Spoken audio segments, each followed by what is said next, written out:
Hi folks, welcome back.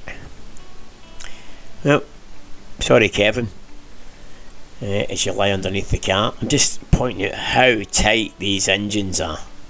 But by the way, it's in. Still on the crane, but it's in. Kevin just put the bolt in the back engine mount there. So next night we've just tied up the aircon rad for now, because obviously it goes in front of the main rad. Got everything in. Was trying to put the auxiliary belt in before we put the rad front. Pry bar slipped. Couldn't find the spanner to do the tensioner, so I said I'll do it with my pry bar. It slipped and mullered the friggin' pulley in the water pump. So another day, another dollar and all that.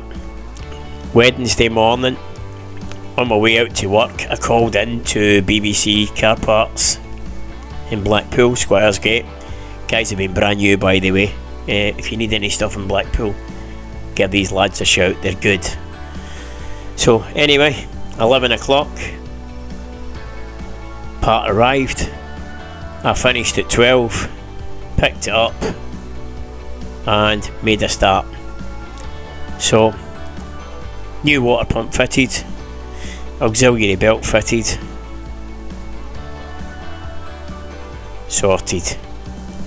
Made a start on the rest of the stuff to get the front panel and everything on. As I say, had to cut off the tie wraps. That's the aircon rad. Obviously I can't degas it, because if I degas it I need to regas it. So yeah, it is what it is. It was awkward, but we get there in the end up. So gave the flanges a quick clean up before we start, because obviously the front panel bolts on to these outriggers here.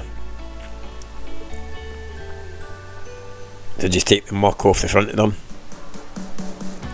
and yeah, but that is one tight engine bay, really tight engine bay. I mean, there's no room for error in there whatsoever. So anyway, had my lunch, came back out,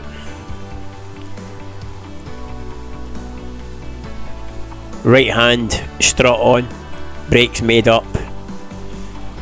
That's the wires for the lights and the fog lights, indicators. Front cross member on, radiator on, and the aircon rad hooked back up where it should be. So we're getting close. Ready for fluids.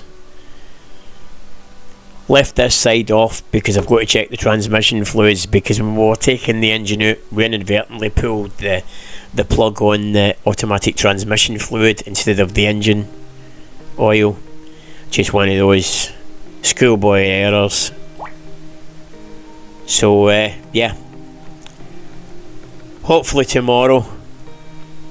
This is Wednesday, by the way, when I'm filming this. No, sorry, that was actually Thursday when I was filming that.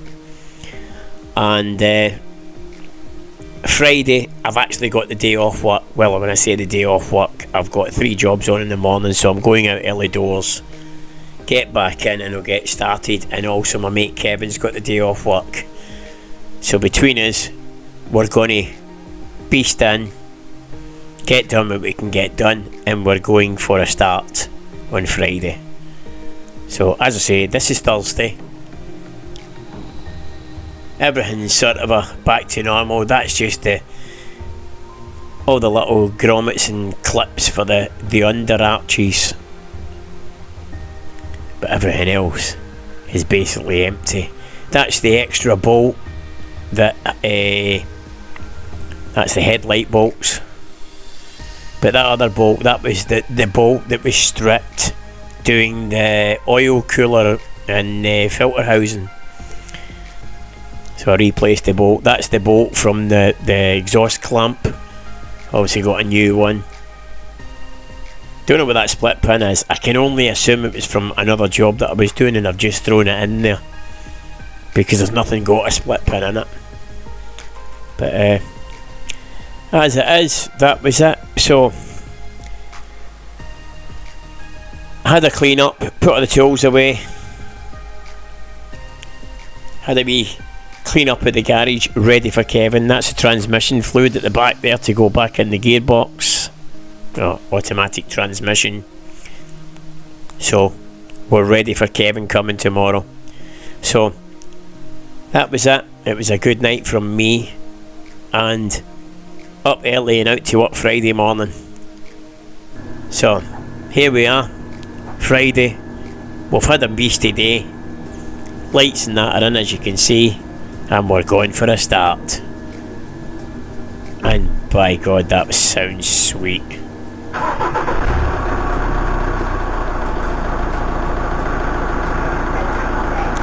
I'll let the music of the car do the rest.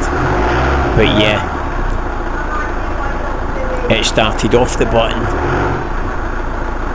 We let it turn over a couple of times. Sorry if I go to film that section, but we actually let it turn over a couple of times before we gave it some throttle, just to get the oil up onto the head and stuff like that. But absolutely over the moon. It started. Kevin's just checking the drive. Sorry, Kevin, but I couldn't cut you out. There was no way of cutting you out. So yeah, Kevin was checking the drive. I put it in drive, put it in reverse, just to check that the automatic transmission was actually working. There was no wheels on at this point. So it's everything seems to be doing what it should be doing. The only thing we've not done, we've not got it right up to temperature. Again, with these modern cars, there's no bloody temperature gauge on them. So I really need to check to make sure that the radiator thermostat's kicking in and the fan's kicking in, because we never actually had the fan kicking in. We had it running for a while. We actually left it after this bit of the video. We left it running for quite a while to see if we can get the fan kicking in and get rid of any air and stuff like that, but the fan hadn't kicked in. We were a bit concerned, so we just switched it off. I'll get the multimeter on it tomorrow and hopefully resolve the issue.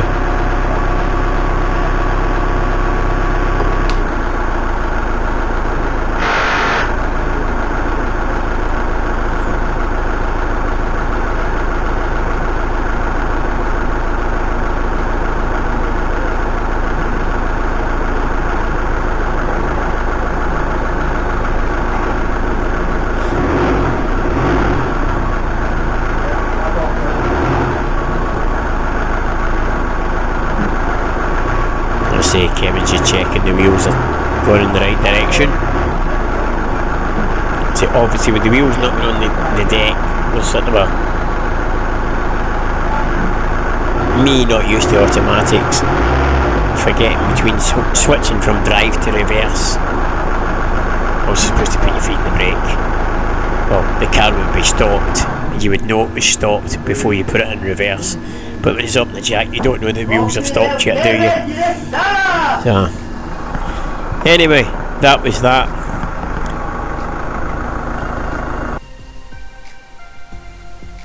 And there we go. The front end's all back on.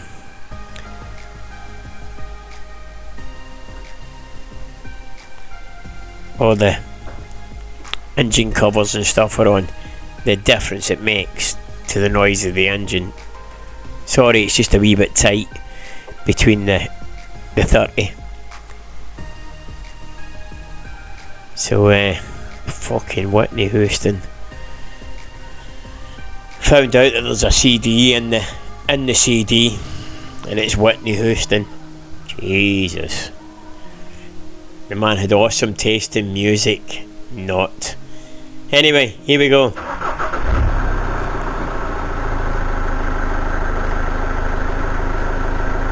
That sounds sweet. Really sweet. got to say at this point a massive thank you to Kev, good friend. I could not have done this without him. There was so many times where you needed 4 hands when I've only got 2, and 4 eyes when I've only got 2. It is just awesome. I am ecstatic. I hope it drives as well as it looks and sounds.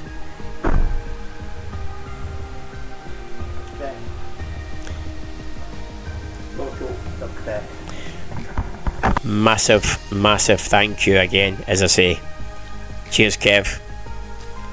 You'll be forever in my fucking gratitude, and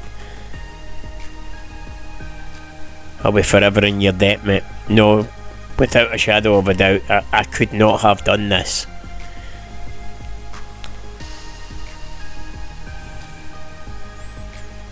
So tomorrow when I come in from work, I'm working till lunchtime tomorrow, I'll get the inner arches done, I'll get the wheels back on, I'll push the 30 out into the alley, and we'll get this thing out and give it a right good mint up and clean, and then it goes for an MOT whenever I can get it booked in the beginning of the week.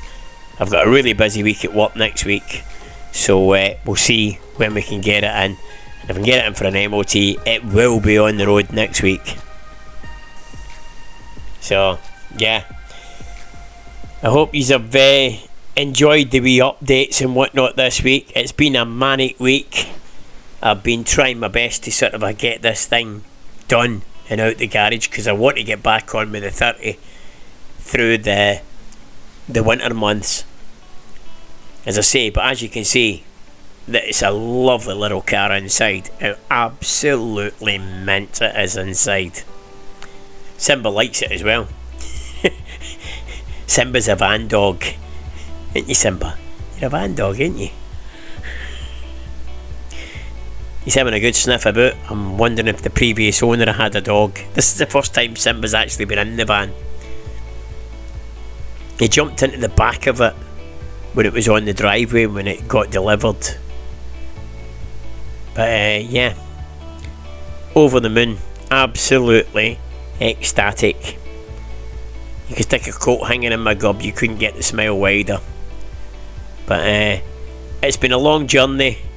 Big thank you to everybody involved.